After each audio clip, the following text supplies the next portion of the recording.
Lord Justice Bean sits on the bench remotely. We now deliver a short oral summary of our open judgment in this matter. The open judgment follows 3 days of hearings closed and open in October 2023 and 1 closed hearing on the 2nd of February 2024.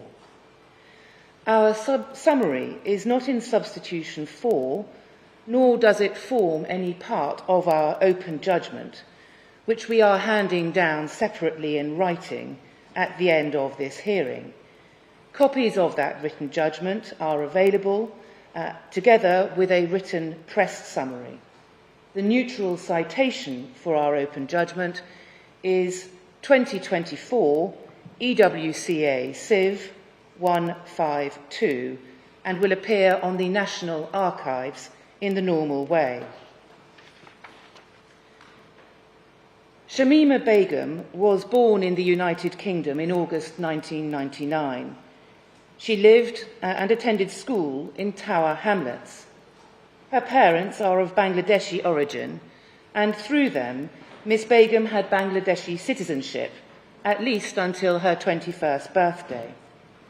In February 2015, Miss Begum, then aged 15, travelled via Turkey to Syria and aligned with the organisation ISIL, Islamic State of Iraq and the Levant, also known as ISIS or Daesh, which controlled territory described as the Caliphate.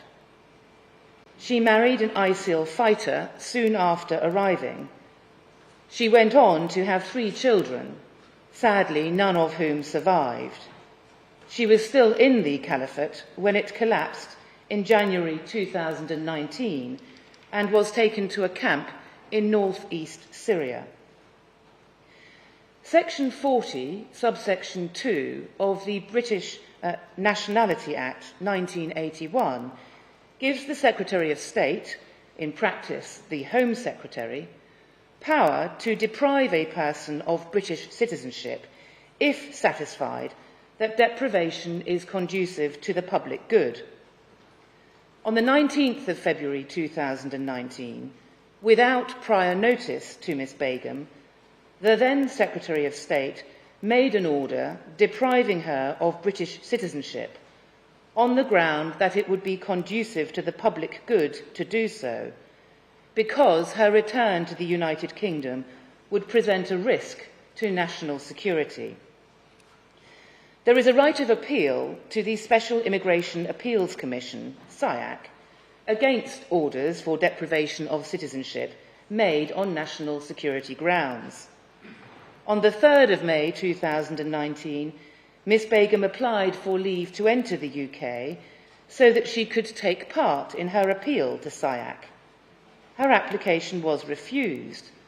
On the 26th of February 2021, the United Kingdom Supreme Court held that the Secretary of State had acted lawfully in refusing Miss Begum leave to enter the United Kingdom for the purposes of her appeal to SIAC. Miss Begum elected to proceed with that appeal, notwithstanding that she could not give evidence or be physically present. On the 22nd of February 2023, SIAC dismissed Miss Begum's appeal against the deprivation decision. The issue in this appeal, and for us, is whether SIAC was right to conclude that the deprivation decision was lawful. Miss Begum put forward 5 grounds of appeal.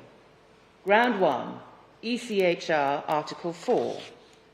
The first ground was that the Secretary of State had failed to consider whether Miss Begum had been a potential victim of trafficking for the purposes of sexual exploitation, and that this failure breached the obligations owed to her under Article 4 of the European Convention on Human Rights.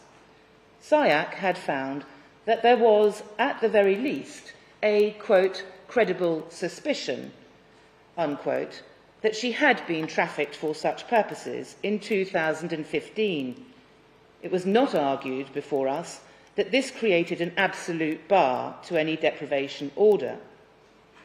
We conclude that Article 4 of the ECHR gave rise to no obviously material consideration in the context of the deprivation decision. The Article 4 duties relied on were the operational duties, comprising the protective and the recovery duties, the non-punishment principle, the investigative duty, and the restitutionary duty. In our judgment, there were two obstacles in the way of Ms Begum's arguments based on breach of the protective duty. The first was that SIAC had found only an arguable breach of the protective duty by organs of the state, not actual breach. The second was the passage of time between the arguable breach in 2015 and the deprivation decision in 2019, and the lack of any causal link between the two incidents. The recovery duty did not extend to repatriating a former victim of trafficking if they had been trafficked abroad. Article 16 of the European Convention against Trafficking did not assist the appellant in establishing such a duty. The non-punishment principle also did not assist Ms Begum. There is no authority to suggest that the principle of non-punishment extends beyond criminal prosecutions.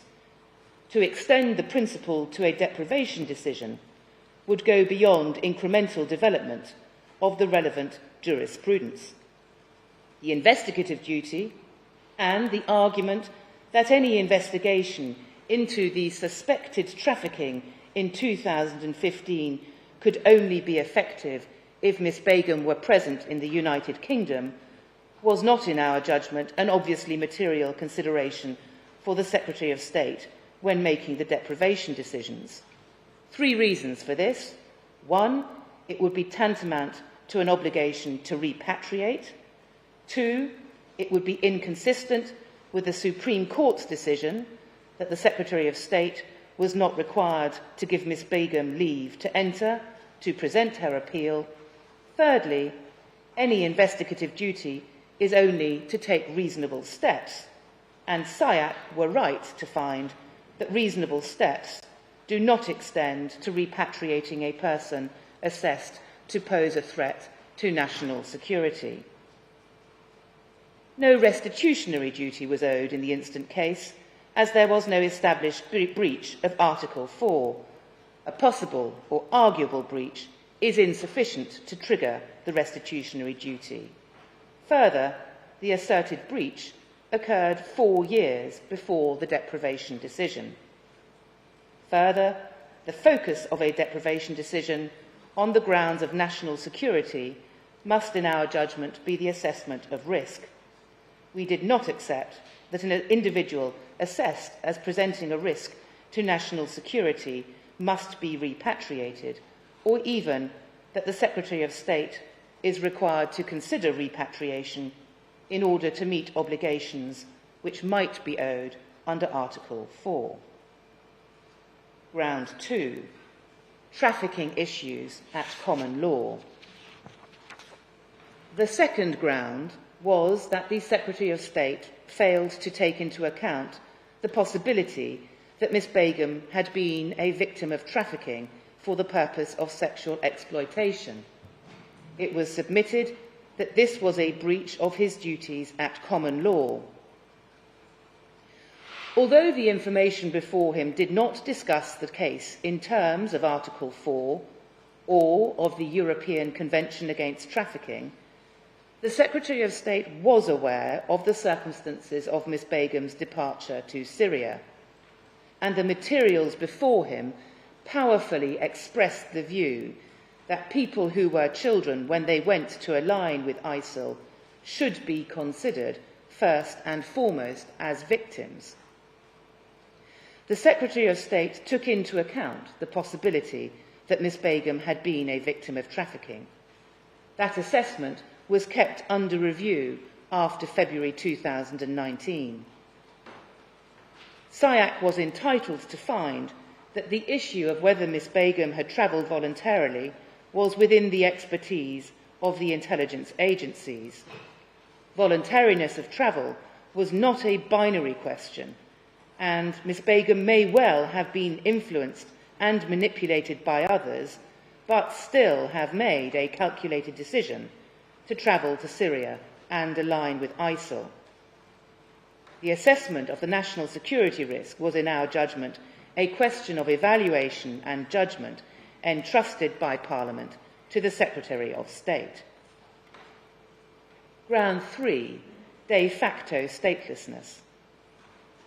The third ground was that the Secretary of State failed to consider that Section 40 of the British Nationality Act 1981 prohibits the making of a deprivation order if the consequence would be to make the person concerned stateless. It is accepted that this means de jure stateless, that is to say, stateless as a matter of international law, and that the deprivation order did not make Miss Begum so stateless because she still retained her Bangladeshi citizenship as at February 2019. What was argued under Ground 3 was that the Secretary of State nevertheless failed to consider that the deprivation order would make Miss Begum de facto stateless, since there was no realistic possibility of the Bangladeshi authorities permitting her to enter that country. SIAC held, and we agree, that it was sufficient that the ministerial submission and accompanying documents put before the Secretary of State when he made the deprivation decision indicated that there was no realistic possibility of Miss Begum being permitted to enter Bangladesh. It was not necessary that he should also have been asked to consider separately the concept of de facto statelessness. Ground 4, procedural fairness. SIAC had held, departing from its previous case law dating back to Al-Jeddah against the Secretary of State for the Home Department, that Miss Begum should have been notified of the Secretary of State's intention to make a deprivation order against her, and should have been given the opportunity to make representations.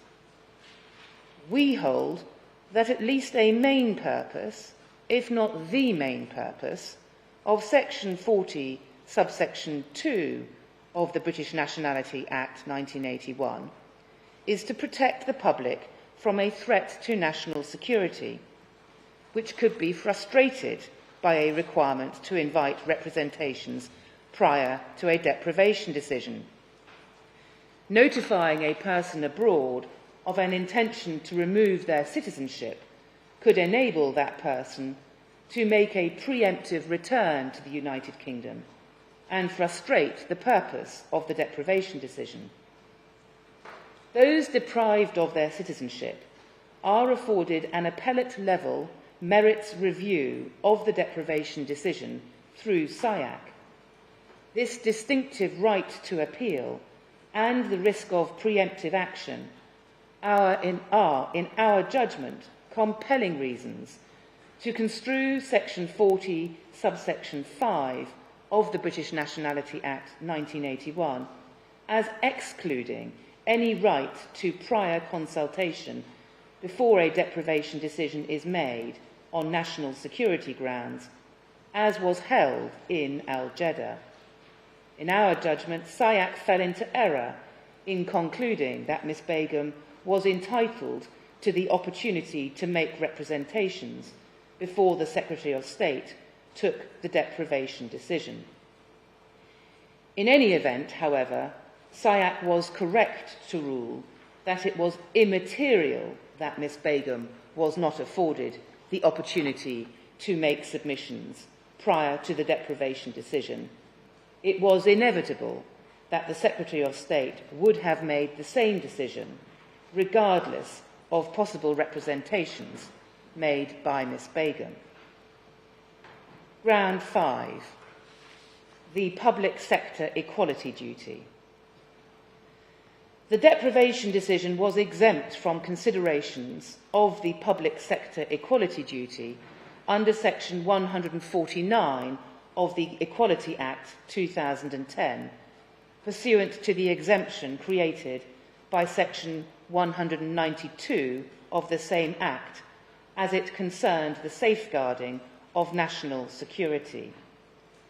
In this case, the public sector equality duty concerns were whether the exercise of deprivation powers disproportionately applied to British Muslims and/or impacted detrimentally upon the relations between members of Muslim communities and others.